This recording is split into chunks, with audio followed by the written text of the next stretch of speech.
Hello बेटा, हम पढ़ रहे थे चैप्टर आउटकम ऑफ डेमोक्रेसी, जिसमें हमने लास्ट वीडियो में पढ़ा था कि डेमोक्रेसी है वो बेटर है अदर फॉर्म ऑफ गवर्नमेंट। किस तरह से इकोनॉमिक ग्रोथ और डेवलपमेंट का कोई लेना देना नहीं है डेमोक्रेसी होने से या ना होने से, या इनइक्वलिटी रिडक्शन में या पॉवर्टी में किसी प्रकार को रिड्यूस करने में किसी प्रकार की हेल्प नहीं करती डेमोक्रेसी।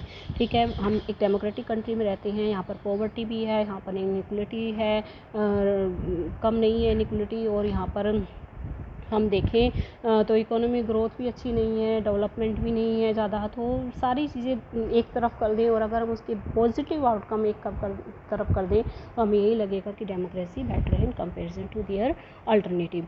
एकोमोडेशन और सोशल डाइवर्सिटी, मैंने आपको बताया था कि डाइवर्सिटी है इंडिया के अंदर, सोशल डाइवर्सिटी है, अलग अलग कल्चर के, अलग अलग धर्म के, अलग अलग भाषा बोलने वाले लोग रहते हैं।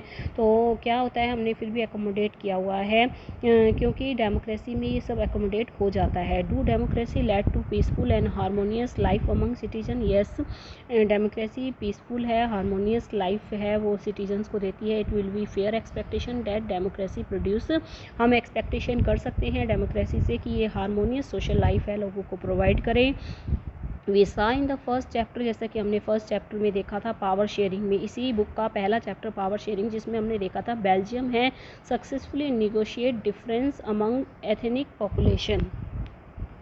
Democracy usually develop a procedure to conduct their competition. This reduce the possibility, democracy है उसमें पॉसिबिलिटी है टेंशन की, एक्सप्लोसिव वायलेंट की बहुत कम होती है। No society can fully and permanently, कोई भी सोसाइटी है वो डिफरेंट ग्रुप्स में जो कन्फ्लिक्ट्स होते हैं उनको फुली और परमानेंटली रिजॉल्व नहीं कर सकती, पर कोशिश कर सकते हैं हम निगोशिएट करने की डेमोक्रेसी में। Democracy is best suited to produce this outcome. Non democratic regime often turn a blind eye to or a suppress internal social difference, ability to handle social difference division conflicts a definite plus point of the democratic regimes। आपने श्रीलंका के example में पढ़ा होगा, democracy must fulfil two condition in order to achieve this outcome. It is necessary to understand that democracy is not simply rule by majority opinion. आपने पढ़ा था कि किस तरह से सिर्फ मेजोरिटी के रूल को डेमोक्रेसी नहीं कहते, majority always need to work है, और मेजोरिटी को माइनॉरिटी के साथ, अल्पसंख्यकों के साथ मिलकर काम करना होता है। मेजोरिटी और माइनॉरिटी है ओपिनियंस आर नॉट परमानेंट। तो हम ये कह सकते हैं कि we accommodate social diversity. It is also necessary that rule by majority does not become rule by majority community in terms of religion, race, linguistic group. Rule by majority का मतलब होता है कि एवरी डिसीजन और in case of every election different person and group में can form a majority. Democracy remains democracy only as long as every citizen has a chance of being majority at some point of time. If someone is barred from being a majority on the basis of birth, मतलब किसी को democratic country में हम किसी को धर्म के आधार पर मतलब उसको उससे उसके अधिकार नहीं छीन सकते, है ना। हम किसी को मतलब हमें सभी ग्रुप्स को एकोमोडेट करके चलना पड़ता है, समाहित करके चलना पड़ता है। और डेमोक्रेटिक कंट्री में विशेषता होती है democracy accommodate social diversity. Last topic है हमारा dignity and the freedom of the citizen. Dignity का मतलब आत्मसम्मान, फ्रीडम भी है, देश के अंदर आत्मसम्मान भी है सिटीजन का। Democracy stands much superior to any other form of government. आपको पता है, it promotes dignity and freedom of the individual. Every individual want respect from his fellow beings. हर इंडिविजुअल को अपने साथी से रिस्पेक्ट चाहिए। Often conflict arise among individual because some feel that they are not treated with due respect. कई बार conflict rise हो जाते हैं, ऐसा लगता है कि उनके साथ रिस्पेक्टफुली बिहेव नहीं हो रहा। Passion for respect and freedom are the basis of, यही बात है रिस्पेक्ट और फ्रीडम जो डेमोक्रेसी में है। Democracy throughout the world has recognise this, इसी सिद्धांत के लिए पहचानी जाती है